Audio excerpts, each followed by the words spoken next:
Excellent.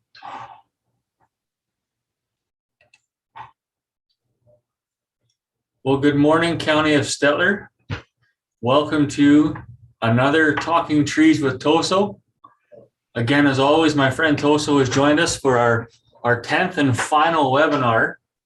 Man, we started this way back in August, I think it was, and we have covered so many topics. And I hope you guys, even if you don't join live, if you're watching this on YouTube after, it's great. There's a lot of captured knowledge that we need to really make sure you will get a discount. I'm not going to advertise it except for here. So you have to remember and use the promo code. Okay. Again, here's my contact information, and we'll share Toso's slides with his information as well. And we're always here, willing to answer the questions, willing to help out. I'll sit down, we'll plan the shelter belts from the start, using all the advice we've learned from Toso over this year. We'll talk about varieties of trees we should use out here. We'll talk about spacing. We'll talk about watering. We'll talk about tree care and pruning. Oh man. We'll talk about it all, right? What bugs we have that we should be watching for, what diseases are prevalent in this area. We'll talk about, what else did we talk about, Toso? Man, we've talked about so much, it's hard to remember. Well, do the weed control, how to choose the different tree species, when to do the watering, what is some of the major bugs and diseases, pruning. That's the other one that we covered the last time. Great. How to choose a drought species and what to do in the case of the drought, and how to treat, perform the tree care and maintenance in the long-term tree care and maintenance. So after we've talked about all that, our final two little tidbits to talk about is a bit of fire smart, and when our trees finally do die because of one reason or another, firewood. Toso, good morning, welcome. Good morning, Quinton and folks in County of Stettler. It's been a wonderful journey in those last 10 webinars that we are going through. And, looking through the Quinton window, days are getting darker and shorter.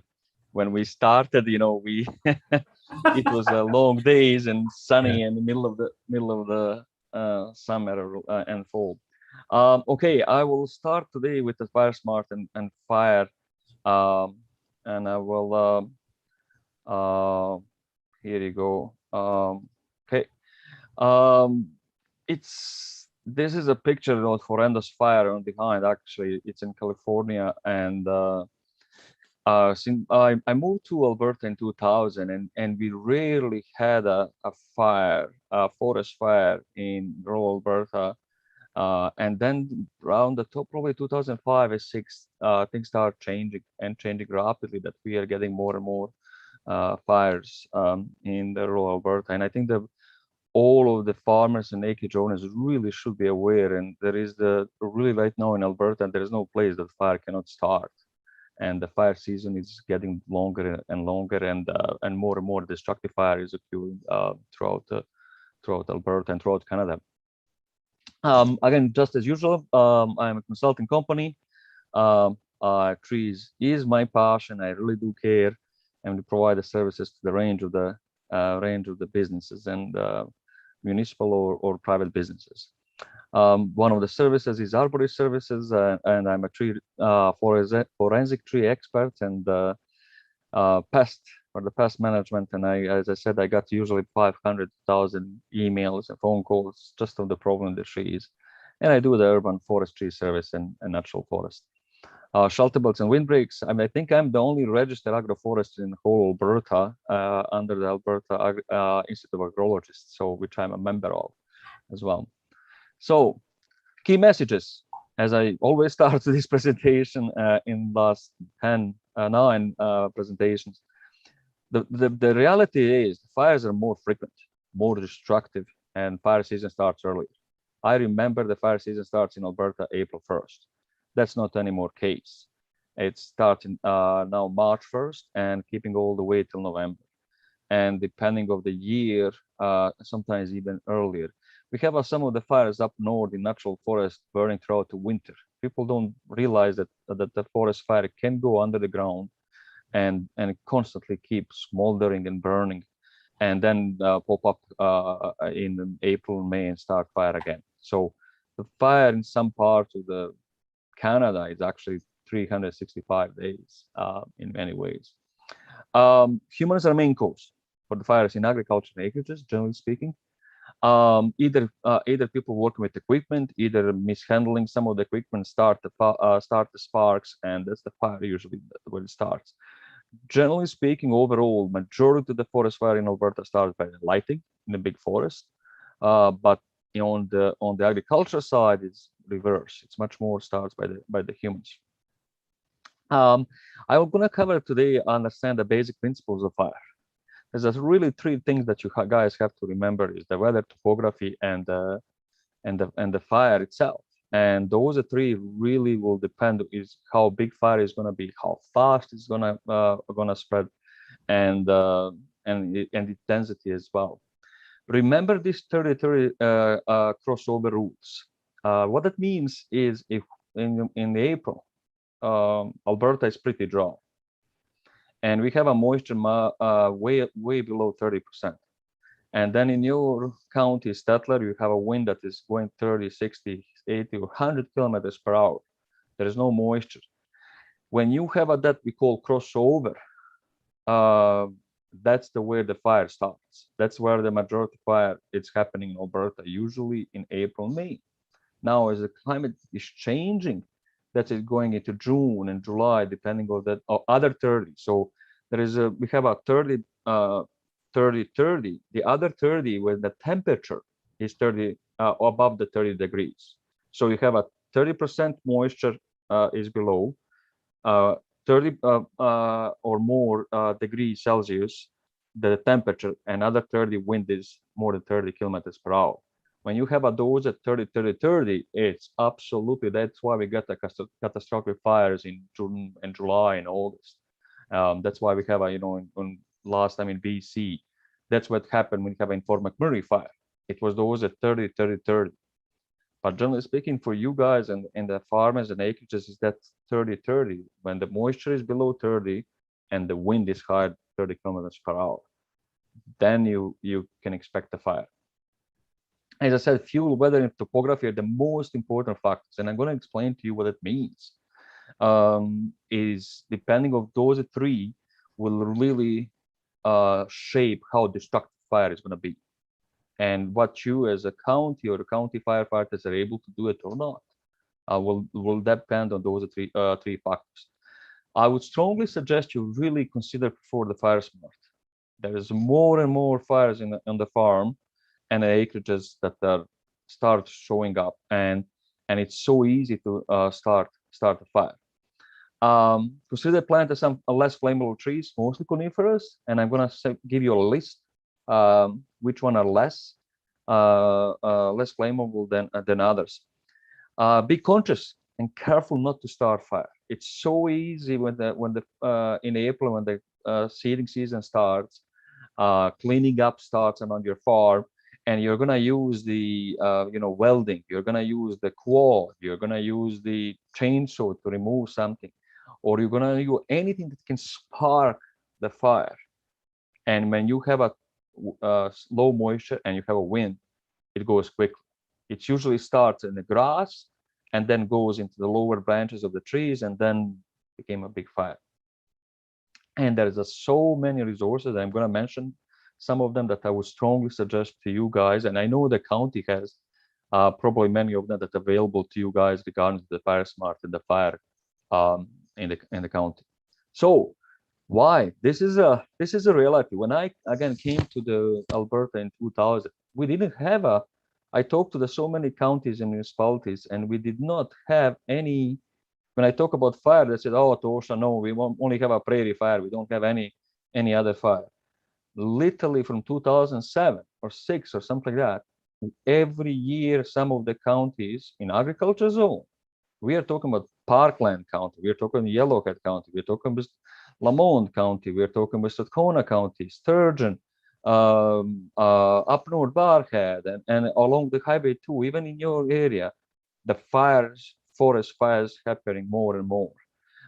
Again, this is just from this year, Parkland County in Tomahawk, Yellowhead County, this is in the southern Alberta, where the prairie fire is very common. Of course, we have in the BC, we have what happened in Slave Lake, Fort McMurray, dry condition, like this warning, and I look this map from Alberta fire, and even your counties right away start triggering the fire hazards and fire ban advisories, which is pretty common and very common to all of the counties, and again start earlier and earlier. Even today, yesterday I was traveling in central Alberta, and I can still see the fire hazards are medium. Even though we are in the middle of the October and temperature is plummeting to the below zero, there is still so many dead grass. There is still so many things that can go into smoke. So really lots of things change in last 15, 20 years. Causes of fire, generally speaking, lighting in a big forest. That's most of the time caused. And then in where is have that human interface with the nature, like a campgrounds, like a parks, like anywhere where the human goes into the forest, it's a human caused fire. And then on the farm, again, either people burned into the barrels or the equipment or whatever started the fire on the farm and acreages. And the last and not least, the fire also starts by the utilities, mostly power line. When you have a storm, utility go down, spark, and then can go into the flames. So in Alberta, we had in last year in 2021, 2020, we have a 704 fires. That's generally speaking below. We usually have 1,100, 1,200 fires, and most of the time in April and May, in the last 2 years, we have a wet and cold spring. That's why we don't have lots of fires.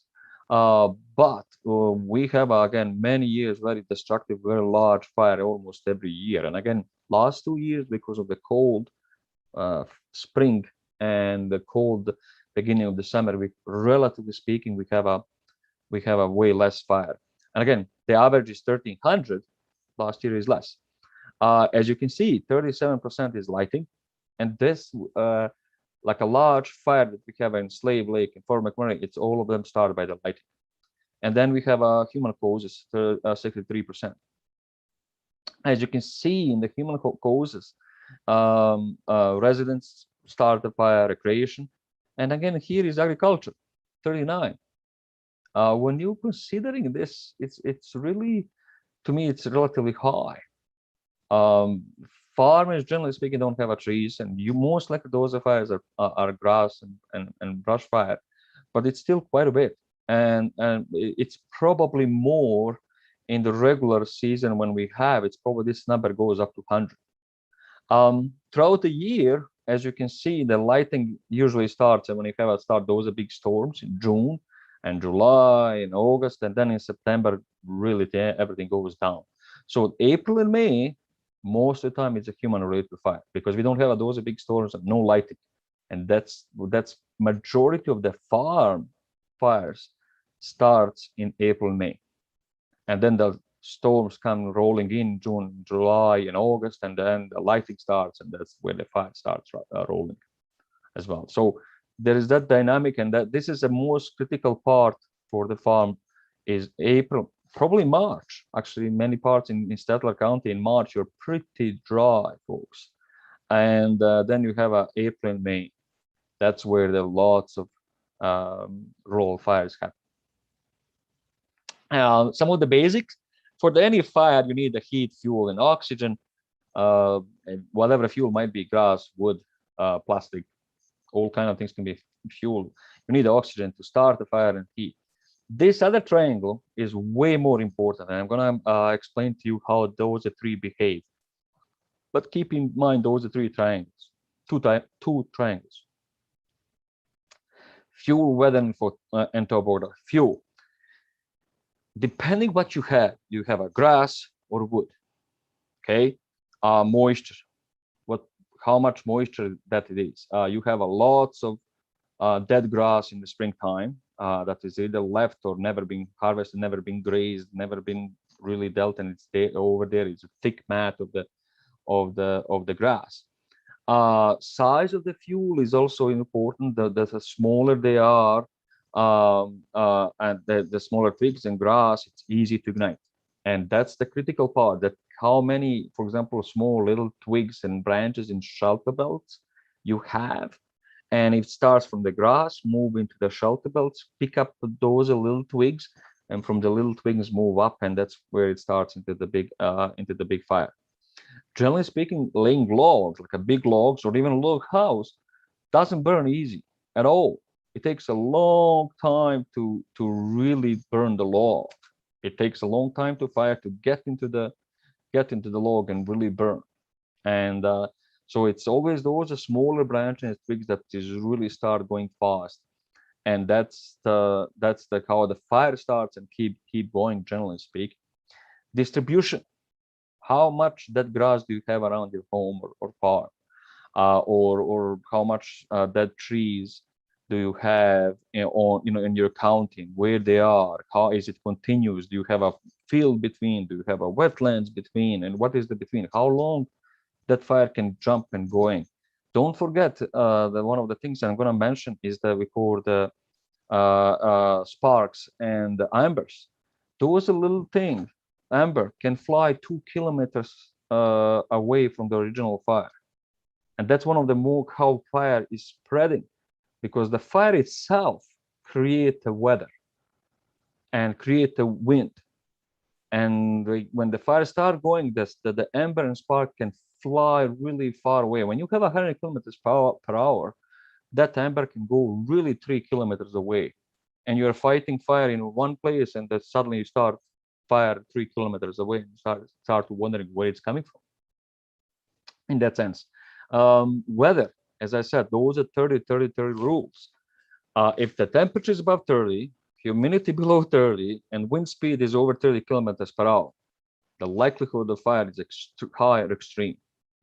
That's what, especially during the summertime, June, July, and August, that's where we get those big fires. Fort McMurray fire, or last year in British Columbia fires that we're having, or in California, which is going on pretty much year round.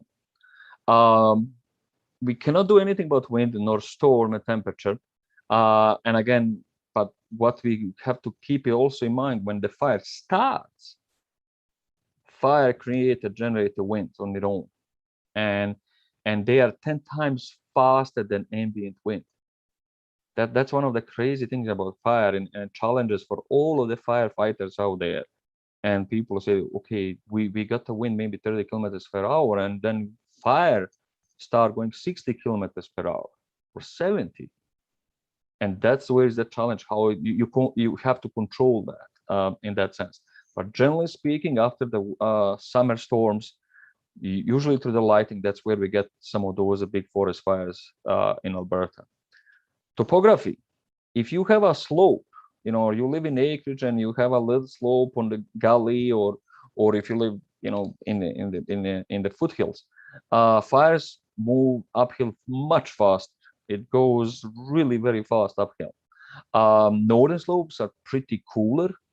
In your area, and if you look in the settler anywhere in the gully or river valleys, you see the southern slope dry and only grass, and you'll see the northern slope, you have a spruce, which is typical for the cold and cool area. That's why you grow. I was in Blair Riot Ferry, and as you're going down the hill toward today, on the left side, southern slopes are just grass, nothing. And you look up on the right, you have a white spruce, which is way out of range for that. But again, they like that cold, humid area of the northern slopes or aspects. Terrain, narrow valley and canyon have just increased the wind. You get into that wind tunnel, and that is a nightmare to fight the fire. We have many towns in Alberta that are built in the valley, and really lots of trees around. And once the fire is gonna get there, it's gonna be really tough to fight. So again, don't forget, fuel, weather, and photography is truly the most important part. And again, that 30-30 crossover rules is keep that in mind, please, especially for you guys in April and May. As I mentioned, the embers. Probably with some of the folks and firefighter folks, I told them in the forestry, they can go way more than 2 kilometers, depending on the slope, depending on the wind, and that's how the fire is spreading. It's go burning. You know, you have a front of the fire that is burning, but the sparks and embers are flying further away, and that's how fire progress and creating that fire wind that it's really noisy. If you ever listen to forest fire, it's really noisy and scary wind when you hear the forest fire burning. So, but it's those embers that's where they land on your home or land further away on the field and go, and that's how fire go further and how it spread. Prairie fire. This year, I think this year, yeah, it was this year. I got this is a picture of the this year fire in southern Alberta, and it was literally fire. And 24 hours later, we got a snow. They got a snowstorm. Actually, the prairie fire heat intensity of the prairie fire is like 4 times higher than the forest fire. It's the grass have such a high heat intensity, and it's open area, and wind is just going through. It's very tough to fight. One of the way the firefighters in southern Alberta, and there's a pile of study was done, if you have a shelter belt or windbreak on the field, that will slow down fire because the grass burns faster than the trees and shrubs. And most of the time, trees and shrubs has a higher moisture than the grass itself. And then when the fire hit that shelter belts on windbreaks, it's really slowed down. And that's the chance for the firefighters to fight that fire. And again, this March, we got in the MD on Willow Creek. And again, the fire came, and it was started actually on the farm, and started spreading. It was the shelter belt that posed the fire, and people were able to fight that fire. What is the fire smart? It's a basically set of principles. It's a principle that you divide your property into the 3 zones, and it's zone number 1 is 0 from 10 meters, and zone number 2 is 10 to 30, and number 3 30 to 100. And those are just rules of, general rules of thumb that when you use the zones. Of course, the 0 to 10 is the most important zone. That's where your home is. That's where you can do lots of things. And I'm going to mention some of the things what you can do and what you have to pay attention.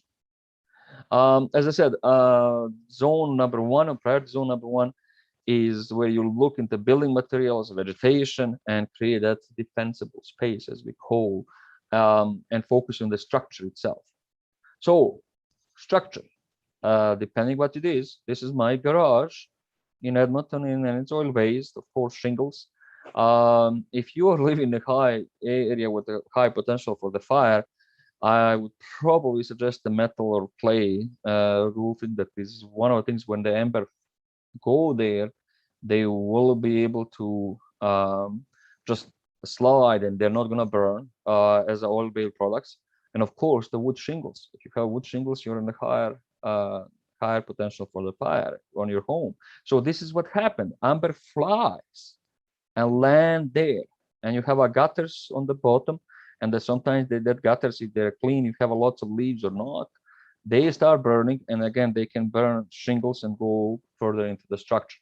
Now, or amber, sometimes what they do, they land here, they don't move easily compared to the clay or metal. They literally stay here, and they start catching up the heat, and the shingles goes to the smoke. Exterior, of course, stucco, metal sidings, brick and concrete, and fiber cement siding is by far on the side. So if the ember hit this, the chances are very little that it's going to go into the fire. Or when a grass fire hit and start going into the your home, again, hitting the stucco is definitely going to slow down or not burn at all. Log homes and heavy wood, again, it takes a long time for this wood go into the fire. It's not easy for fire to go and burn the log.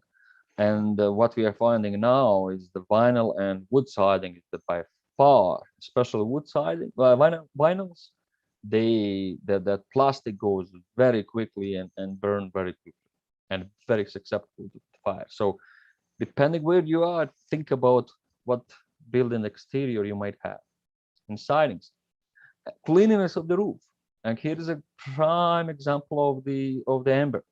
They flew, they landed over there. This is where the spots, they roll down, and sometimes they land here between the two shingles, and that's where they start burning. And you have a little twigs from the around, or you have above the needles and twigs on your roof, or you have a leaves in your gutter. This is where the leaves start burning, and this burning and catch the side shingle, and that's the where the fire is going to go your home. Of course, the metal sidings, metal gutter is you're going to have a way less problem, even though you might have some leaves in your gutters. Still, this metal is not going to burn. And again, this is that embers. This is the danger. That literally flew probably a kilometer away from the big fire and landed on the somebody's shingles. Deck and the breeze. This is extremely important.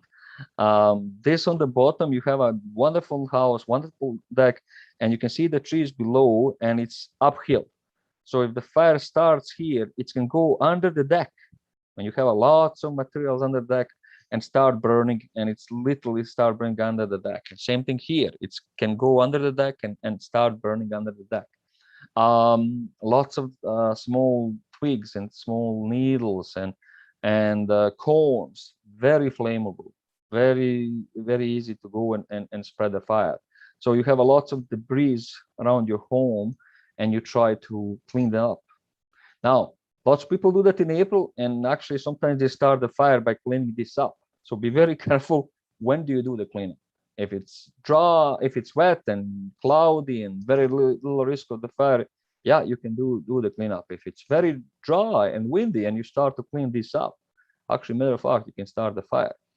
Also, it's very common in the acreages, people put lots of wood on their decks.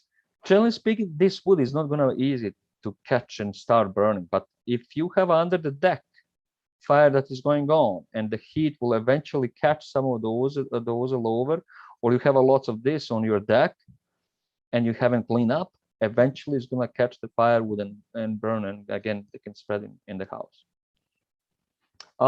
Here is that 10-meter zone. This is a, people have home, they have a grass usually, and they have a shelter boats around, or something like this. Actually, matter of fact, this is from US. And but it's really good picture that you have that 10-meter zone, even though it's all around is a coniferous forest. And again, you try to keep that clean, grass, less flammable trees. You don't plant more coniferous here. You have a lots of flowering trees, flowering shrubs, way less trees and shrubs that is going to go into the smoke. Priority zone number 2, it's a 10 to 30 meters. And again, that's where you go into the vegetation. That's you go in natural forest. You guys in acreages, if you have in Buffalo Lake and other places, you're literally moving now into the forest. And so you have to deal with the forest and figure out what you have in the forest and what can you do to reduce the potential of the fire. Here is a very typical around that 30 meters further away from home. And you have this shelter belt with lots of dead materials over there, lots of dead branches on the lower branches and the twigs that they can go, and then you have coniferous trees that can go in the smoke. On natural forest, when you walk in the forest and that you literally have to jump from the log to the log to the log, you're way over the limit and high fire hazard. Even if you have a poplar trees, which you guys in Stettler County, majority of the trees you have a poplar trees, and people have that conception that aspen trees or poplar trees is not going to burn. No, they will burn. They will in March and April when if there it's very dry and they haven't leaf out, and you have a lots of dead material on the floor, and usually, guys, in those trees, you have also lots of grass. They will burn. They don't have that. Oh, it's just aspen. Most likely never gonna burn. Only coniferous is gonna burn. No, that's not true anymore. It's that so much changes that we see the fire in Peace River, Chocolate Fire, was burning so many hectares or acres of the aspen and balsam poplar forest, and it just go and burn. So of course the coniferous, if you have lots of coniferous, it's more flammable. It's more likely it's going to spread. But do not fool yourself. If you have an aspen with lots of dead materials and lots of dead twigs, that is not going to burn. And especially if you have lots of times you have like a broom grass in another story and dead material, it will go in the flame. It will go burn. So again, don't fool yourself on that. What you can do, prune. This is a pruning if you need to. I generally speaking don't support pruning like this, but if you know you have a lots of dead branches here, prune them and let the wind go through, and you have a protection. Here's the other one. People prune. This is close to home. There's a little pathway, and they prune lower branches. And again, fire is not going to come from the ground and move up. Most of the time, how fire starts in the forest, lighting hit this forest, for example, and there's a huge amount of heat, and all of those are dead little twigs and branches. That's where it starts fire, and they start burning, and then we call this a ladder trees. The fire starts burning along this little leaning tree, and there's lots of dead branches there, and they keep going. They're usually smaller, and eventually got the lower branches of the standing timber, and that's where they go and became a big fire. So there's the big process. Big fire doesn't come just start instantly. No, it takes the process. It's one of the processes. Start from the ground, picking up, get this ladder trees and branches. If you see many of those that is leaning, that became a big fire. So the pruning and removal is the crucial part. You remove this, you remove this, remove this. You don't need, especially those dead twigs and branches on the spruce trees. I think I covered that under the pruning. So don't keep them. Trees and shrubs species and fire resistance. Of course, the low flammable tree species are waterlogging. Willows, poplars, aspen, elm, black ash, maples, birch, all of them growing in where there's lots of wet area. So that if you have lots of dead aspen because of the age, because of the climate change, because of the insects and the diseases that kill the trees, they will go to flame. Do not fool yourself. Any dead trees, and when you have lots of them, will go to flame. Don't fool yourself. And of course, highly flammable, white spruce, black spruce, jack pine, lodgepole pine, juniper, larch, all of those conifers are generally speaking very susceptible to the fire. The interesting one is Russian olive, which I hope you don't have in your yard, but you do. They can really go in the flame. They're fire never gonna kill this tree because of the roots and thick bark, but it can get very leaves and small twigs, and they can be very flammable. Same thing with caragana. Caragana is very actually flammable shrub, which many of you have as your shelter belts, and many of you have lots of dead caraganas. The fire in the Willow Creek that I show you, it's literally start by the mishandling and the grass catching to the caragana shelter belts, and caragana burnt. And I'm gonna show you, I think, how does it look like. Again, here is a prime example. This is a natural forest. If you live nearby Muskeg, and you can see the amount of deadfall, you can see here how much are leaning and dead and uprooted, and lots of small twigs and branches. And if you can do the fire smart, clean up, use for the firewood, which I'm gonna talk about it, and try to reduce this, try to eliminate this as much as you can. Again, this is all coniferous, but also if you have aspen and lots of dead trees in aspen, clean them up.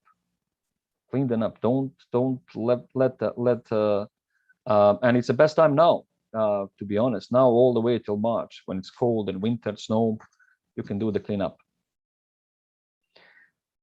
In the case of the fire, this is what all of the fire department is going to tell you, be prepared. More and more, you got a very short evacuation notice and you got to go. If you live in the area that is potential either prairie fires, which is you guys most likely will have, or in some of the areas when you have lots of forest and acreage owners, be ready that for fire. Know how to get out, what you're taking with you, and make sure that you just can be ready. Give yourself time and inform. You have lots of apps and information today. Try to have a multiple routes. One of the things I'm doing right now with the campgrounds is many of them are in the forest. All of them are in forest, matter of fact, and the coniferous forest. And I said, do you have a multiple routes to get out of people for the in the case of the fire? So it's just be ready that you have not just one road. And one of the things we learned from Fort McMurray is just one road, and we are so lucky that we didn't have any fatalities over there. In the case if it's happened fire on your farm and the area, make sure that your road's wide enough that the fire trucks were able to come and turn around and work on your property. If you have lots of junk and they cannot get to the area where they need to fight the fire, it's troubling for them, and they cannot do it. They cannot reach it, and they cannot fight it. And again, look if it's possible from all around. They can go in different ways, you know, either going around the field or somewhere to access. You might cut the fences, or you might open the fence, or whatever it takes. Make sure that people who are in the want to come and fight the fire, they have lots of room and water. I have a good friend of mine live in Breton and has a section of the land. Every April and May, he had several water pumps in his dugout and creeks, and many hoses just laying on the ground, just being there. And you know where it is water sources, you know where you can direct the people. Hey, there is a water here, you need to quickly get there, or you know where it's a neighborhood area or wetland or whatever you can get the water through, that you have enough water for the fight fires. Preventing, as I mentioned, one of the things you can definitely do if you live in a high risk area of the fire, put those sprinklers. They are relatively cheap, and lots of people put actually now roof sprinklers, keeping them through the winter. Now they are taking all of the water and you know and just empty the water from the system. And again, they are very effective keeping the moisture. And I remember the embers, they're flying. That's if you have sprinklers on your roof, amber landed, sprinklers are on. This is a wet area, and by the way, embers is not going to be able to start the fire on your roof. Also around the home, if you can put some of the sprinkler system, have a pump ready, either in dugout, or if you have wetland, or if you have a creek, or whatever source of water you have the pump ready. Have them available that you can yourself very quickly be able to maybe put the fire down. And of course, you know, if you have a burning barrels, which is also very common to start a fire, make sure you install them properly, make sure to use them properly, make sure they have a distances, that you don't have lots of dead grass and twigs and all around. So if you want to do the burning, or just do the burning wintertime. Be aware of the fire conditions. You have a fire bans by the county, provincial. You know, you have a lot of resources and signs. Hey, it's a fire ban. You can't do the fire. You can do the fire pits. You cannot do the burning. You have to get the permits. You have there's lots of help over there that can help you out and be aware of the potential of the fire. Tips for prevent the fire on the farm and the forest. Again, if you have a shelter box, remove all of those dead branches. The first one to catch the flames. Don't prune when it's potential, especially not use the chainsaw when it's high potential for the fire. Simple don't. If you want to do the pruning, take a hand tools. You can do that. Again, avoid using the ATV, then cords and going into the bush and or prairie when you have lots of dead materials, and they can very easy spark the fires. Have equipment ready during the fire season. Make sure you have a pumps, make sure you have a hoses, make sure you have a sprinklers that can be ready and be utilized. Develop the trail. If in a case, if you need it, having the trail will definitely help to access and try to put the fire down immediately. If you don't have a trail, it's much more tougher for anybody to come and fight the fires. Avoid the planting the flammable trees around your home and barn and sheds. If you live in a high risk area, just make sure that they are further away, that they are properly pruned. There is not lots of grass, and I try to put more more hardwood species. Clean woody debris and combustible shrubs if you have around your homes. Prune them, especially if you have lots of dead caragana. One of the way to rejuvenate caragana and get young, cut them all to the ground and use it or chip it, and new young caragana is going to come back. And if you deal with the trees under the power line, call your utility company. Call them to cut, call them to prune, to reduce the potential of the fire. Resources. Those are three are done by the FireSmart Canada, and it's a really good website. FireSmart Begin at Home manual. I think the county might have some of those brochures. And the FireSmart for the landscaping tells what tree species and shrub you can use and how can improve the landscaping. And also for the homes, if you want to build the homes in the on the lake or acreages or something like that, it can be very good resources. What material you can use, how to reduce the potential of the fire. For the whole community, if you live you have a small town and or acreages or village that is highly potential for the fire, there's lots of resources what you can do, and you can apply for the funding for the FireSmart for the community. Alberta Agriculture and Forestry, they have a status map where the fire are, where is the danger of the fire, where they're burning, what is the drought, and where is the potential for the fire. And also Alberta Agriculture and Forestry have a FireSmart app as well. You can download, it's free. It can give you all of the maps, all of the bands, all of the resources as well. In the case of the fire, of course, you have a 310 fire you can call. Municipal fire departments are available. And one of the things with the municipal fire departments, generally speaking, many of them, have not been trained as much to fight a forest fire. They have been trained to fight, fire in the buildings and houses.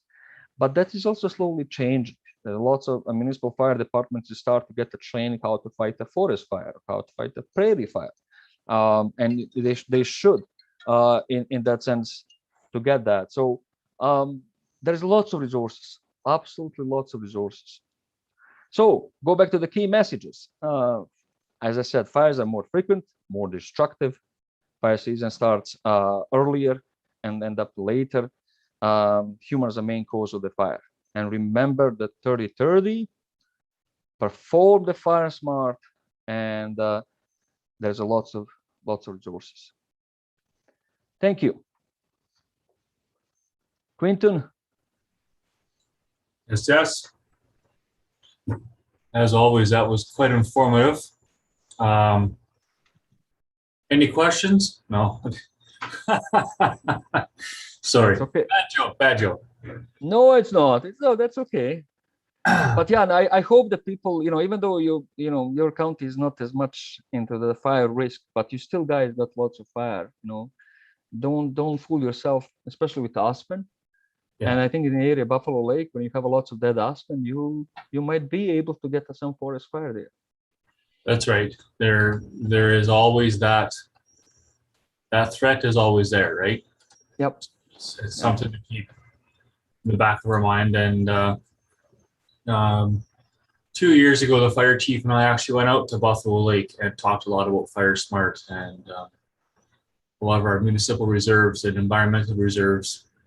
There was worry about extra vegetation, extra dead trees. Was it going to be a hazard? And we kind of hit some points and spoke about where we felt the actual dangers were that we should focus on. So yeah, it is something that is being discussed more and more all the time. It is something that people are starting to be aware of. And I think it does stem back to the big fires we've had in the last 5-6 years, right?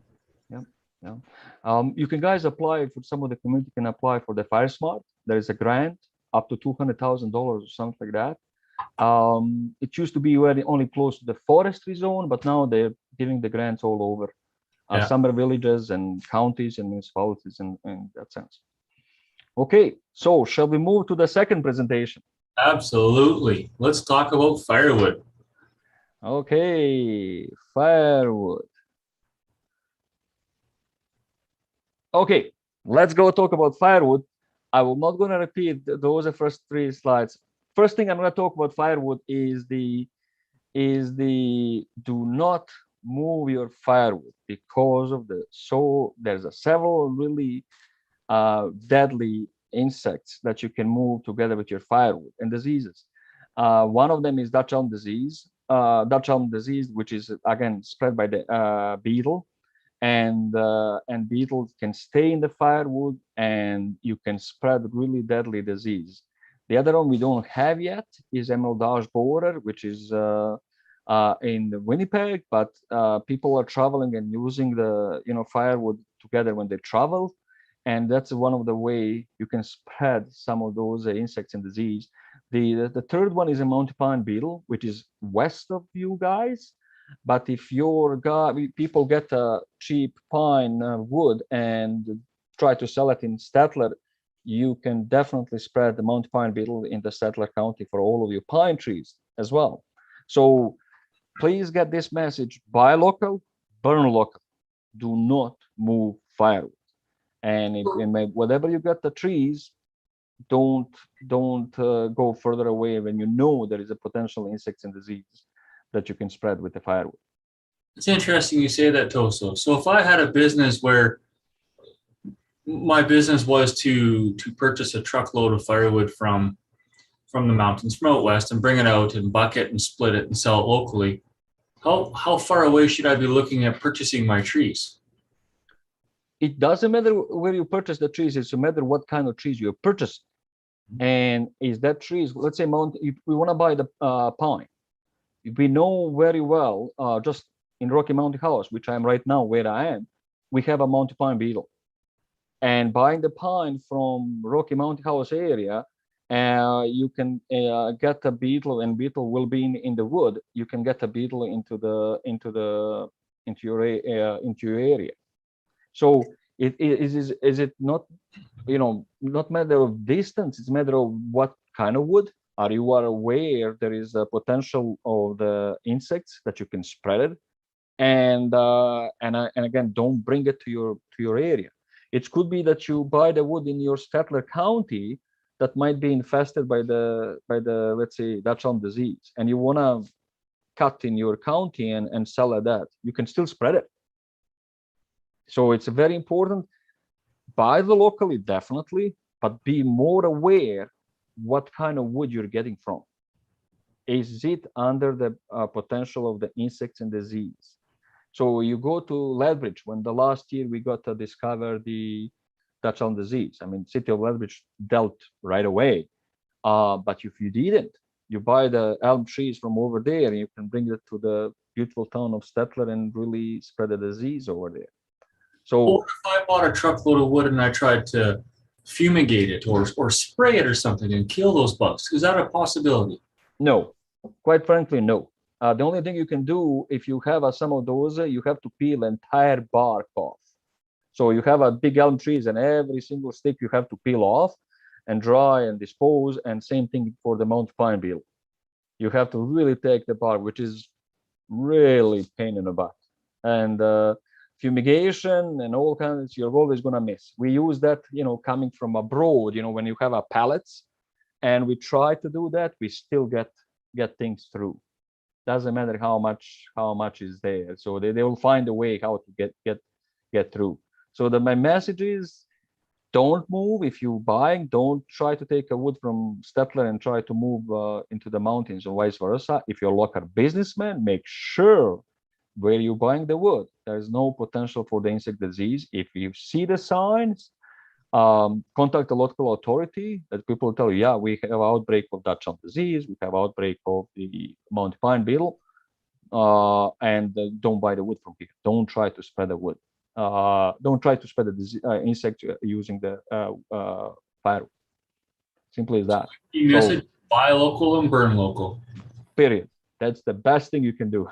And there is a plenty of wood material in county of Stettler. I think, guys, you have a 13,000 acres of privately owned forest in county of Stettler that you guys can use that and, you know, and develop the business.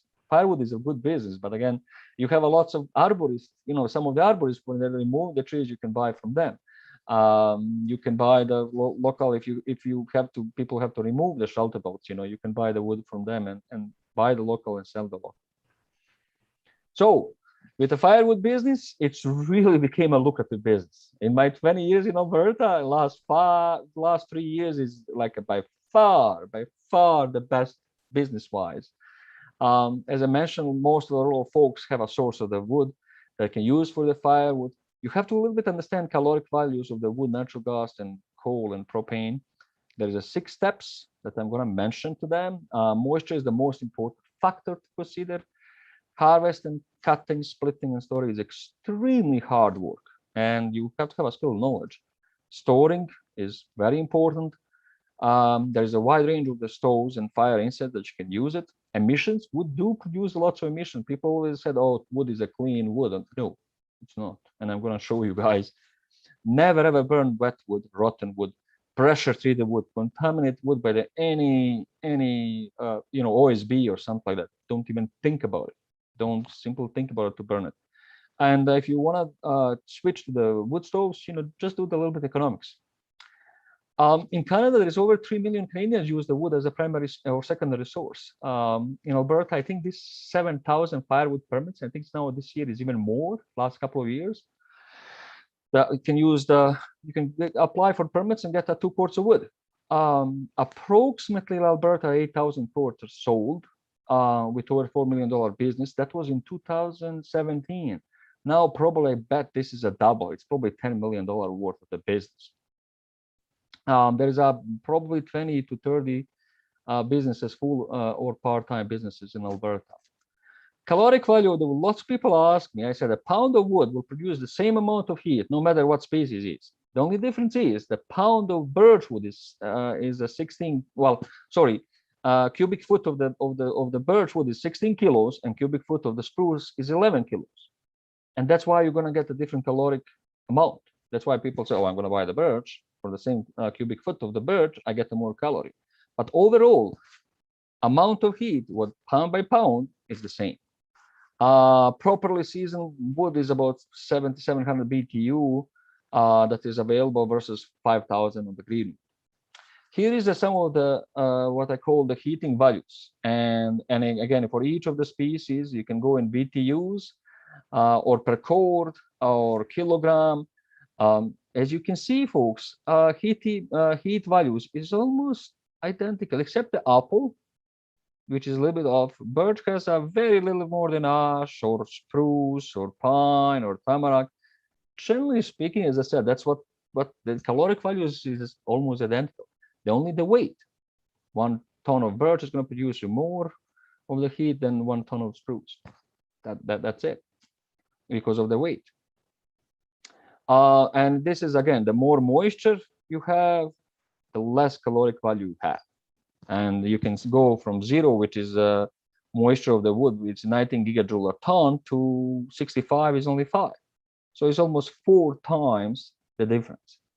So drying the wood is the most important thing, and try to get water out of the wood is the most important. Again, the ideally is less than 20%. The less moisture you have, the more calorie you have. Simple as that. It's usually, if you just do the air dry, it takes 2 years in air dry to get between 15 and 20%. As I said, 50% moisture in the wood is twice more caloric value than 40%. Again, simple principle. It's always moisture. I always said, you don't want to burn water. Simple as that. Source of wood, there's a private woodlots, crown land, forest management areas, oil and gas sectors, and there's lots of urban wood available to you folks. Those are 6 steps.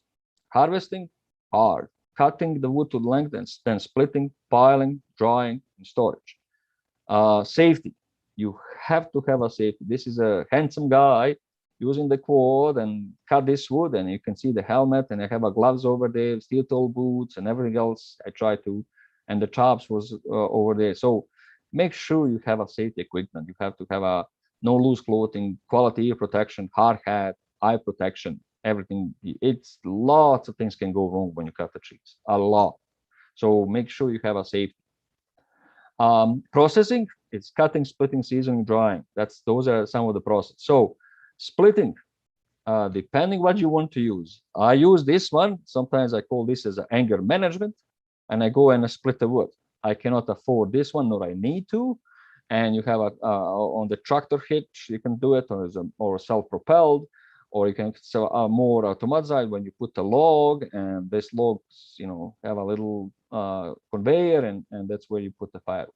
And then you have a big monster commercial businesses that you can use. They use like 4 cords of wood an hour or something like that. So they go very fast. So depending what you want to do it, and how much money and budget you have, or how much energy basically you want to use.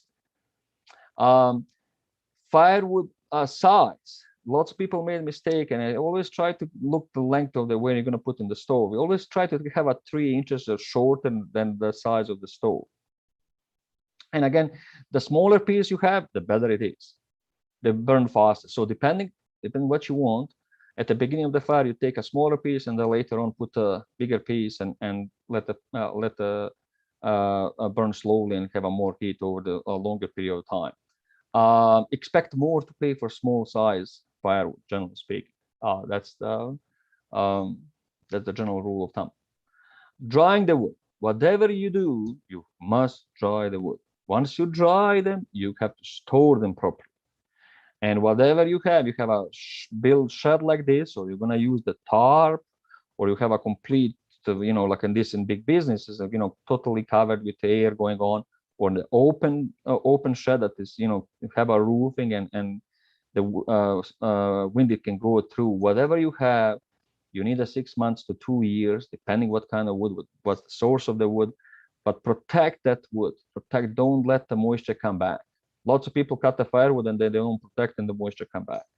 So whatever you do, just make sure that there is not letting the moisture back into the firewood. When it's dry, lots of people ask me that when, and what I do most of the time, I take 2 pieces of wood and just smack on each other. If I hear the crisp, nice sound, it's totally dry. When I take a wet wood and hit against each other, and you hear the thud, it's wet. And of course, wet wood is more heavier than the dry wood. And also you look for the cracks like this. And when you see the cracks like this, it's very dry. And you see this color that is much more brownish color, depending on the species, it's dry.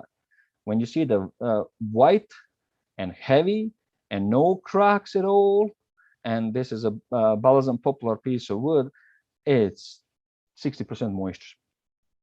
Okay, so just make sure the best way I bang those 2 pieces, and it's really, the sound tells me a lot. And then I look the cracks and see, yeah, it's pretty dry. It's usually 20% or less. If it's heavy and you can see the moisture, sometimes you even take a screwdriver, try to get it, and you can see the water coming out of a piece of the firewood. So try that. Those are some of the tips that you can look. Don't buy the water, put that way. What is the core of the firewood? It's 4 by 8 by 4 feet. I'm a metric guy. I'm European, and I use the meters, and you usually use the cubic meters, but this is a core of the firewood. Depending what you want to buy. You want to buy this and come and buy, no protected, probably it's pretty dry, and put in the pickup truck, and whatever they charge you. You want to buy like this and come into the pallets, put on your pickup truck, that's option. Of course, this one, you take 120 pieces of this and put into this one. So you buy the cord of firewood, let's say now $400. One piece of this is $12. So this cord of wood sold by this size, it's a $1,400. If you just sell it like this, it's a $400. So the $400, $1,200, $650, probably $500 a cord. So that's the difference. So 400, 600, 1,200, 500. Same cord of wood, depending how you want to. What is your? This is a convenience. I call this a convenience. So if you want to be total convenient, come up with the pickup truck. Somebody's going to come with a forklift, put this in the pickup truck, you're done. Emissions. Lots of people say, "Oh, firewood." No, firewood has lots of emissions. So don't discredit that. And it's a matter how good stove or boiler you have, how efficient they are. So if you have a just fireplace, the emissions are the highest. If you have uncertified wood, emissions are pretty high. If you have a certified EPA, certified wood, oh well, emissions drop down entirely. If you have a pallet stove, it's definitely emissions are lower. Oil furnace is lower, and of course, natural gas is the cleanest. No doubt about that.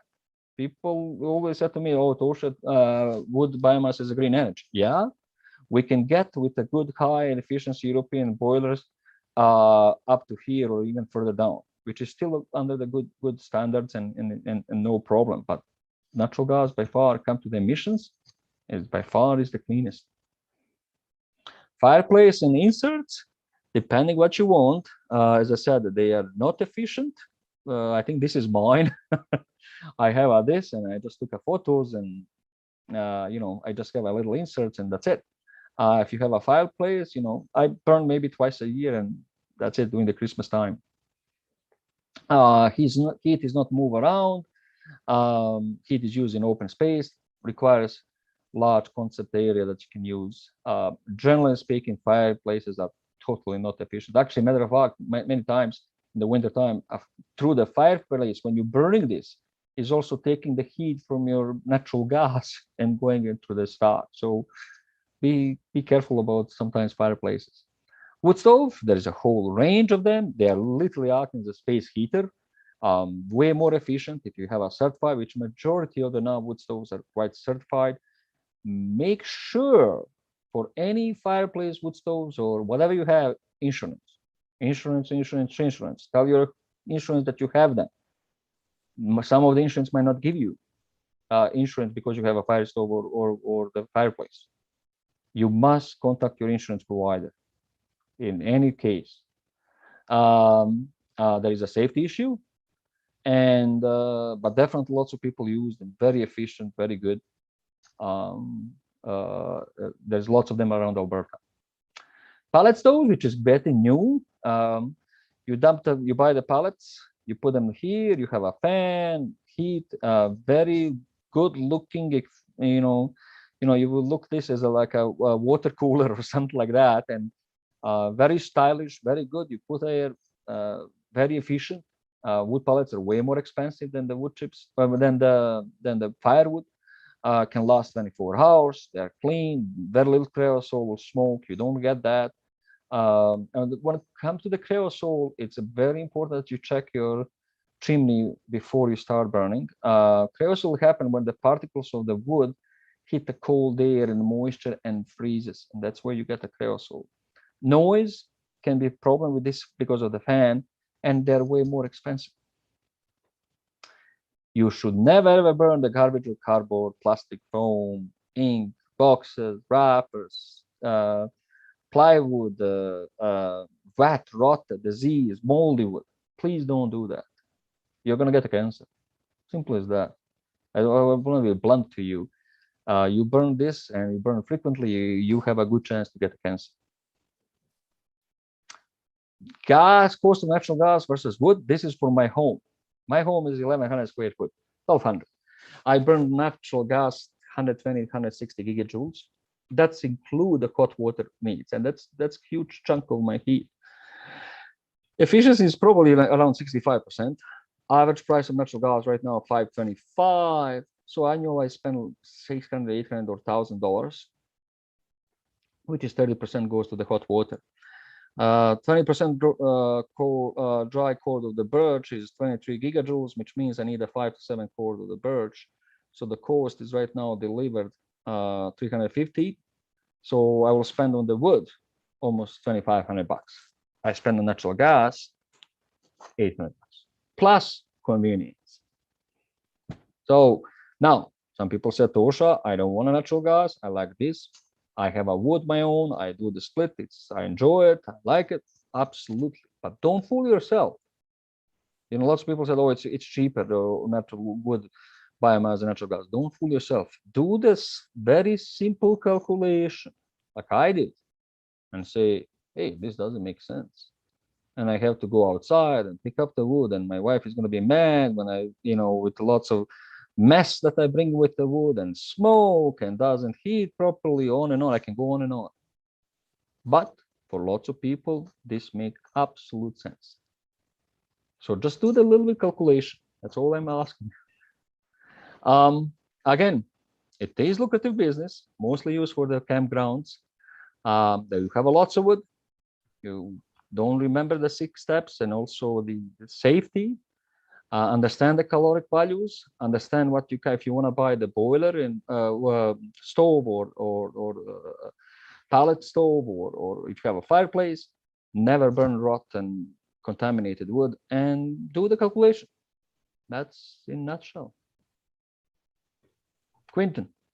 There it is. There's Toso's every way to get a hold of him picture. We've got phone numbers, email, websites. Man. Hi. Perfect. Thank you very much for the expertise on firewood. I hope people have taken some messages home out of this, and we can definitely move forward with what we should do and shouldn't do. And you know, it's funny when I travel around the province on my personal time, I sometimes cringe when you see that truck go by with a large stack of split wood and the holiday trailer on, and think, man, how far are they going? Yep. How far is that wood traveling before it's going to get used? Yeah. And it's really danger now, especially more and more insects and diseases that are coming into Alberta. And it's so easy to spread by the firewood. Most of those insects are wood boring, and they carry the fungi, and it's a fungi that kills the tree. You know, we have to be so careful. We've got such a pristine province, and yeah, fragile. Yeah. Our water, our trees, our landscape is all very fragile, and we have to take care of what we have and do as much as we can to keep it around for, you know, your kids and my kids and our grandkids, right? Yep. Yeah. Dealing with the trees, my friend, is dealing with generation. Absolutely. Simple as that. Simple as that. I don't plant a tree for myself. I plant it for my grandkids. That's correct. That's the biggest one. So as always, thank you very much. Guys, I hope these webinars have given you something to work with. You know, Toso and I, we have wrapped our brains on what pieces to talk about. And again, we've a wide variety of topics. I don't know if there's something we've missed, by all means, shoot me a message and we will get something out there, because like Toso says, you know, trees are a passion of mine as well. And it's something I love looking at, and I love to, yeah, I don't know. I just love it. You know, it's just parts of you, to be honest. And that's sometimes very hard to describe, but it is part of you. And, you know, and people who knows me said, yeah, you truly just passion. And that you can see that in the people. And it's that generational thing. You know, I always said, as I grow older and I can see the tree that I know that also getting older, and you can read the human history on the tree, to be honest. Yeah. Toso, thank you very much. These 10 webinars have been very inspirational. I look forward to doing some more with you in the future. Stettler County and those aren't even in our county that are watching this, I hope you enjoyed what you've watched. And again, look for that promotional code. It was in there a few times. I don't know. Did you notice it today at all, Toso? No, But said that, I can say it. You have to really watch to see it. It's a torso 20. Actually, you know what I did? I minimized my looking in my mirror myself into the this. That's probably you show it. I minimized, I just kept talking and I said, I have a mirror in the hotel staring at me. Then I have a computer I'm staring. Here you go. And now I can see it. Yeah, torso 21. Absolutely. Go for it, guys. Absolutely, folks in Stettler. Use this promo code and get those trees and plant them. And the more trees we have, the better it is. Absolutely. Let's keep rejuvenate what's out there. Yep. Thank you very much for watching, Toso. Thank you very much for letting us pick your mind. Absolutely. Anytime. Say hello to all, and I say hello for all of the folks in Stettler County. You have a great staff in the county of Stettler. Quinton is definitely a champion and leader. Come to the trees, and not just trees, many other in agriculture services. Keep up with good work, Quinton, and all the best. All right, you too.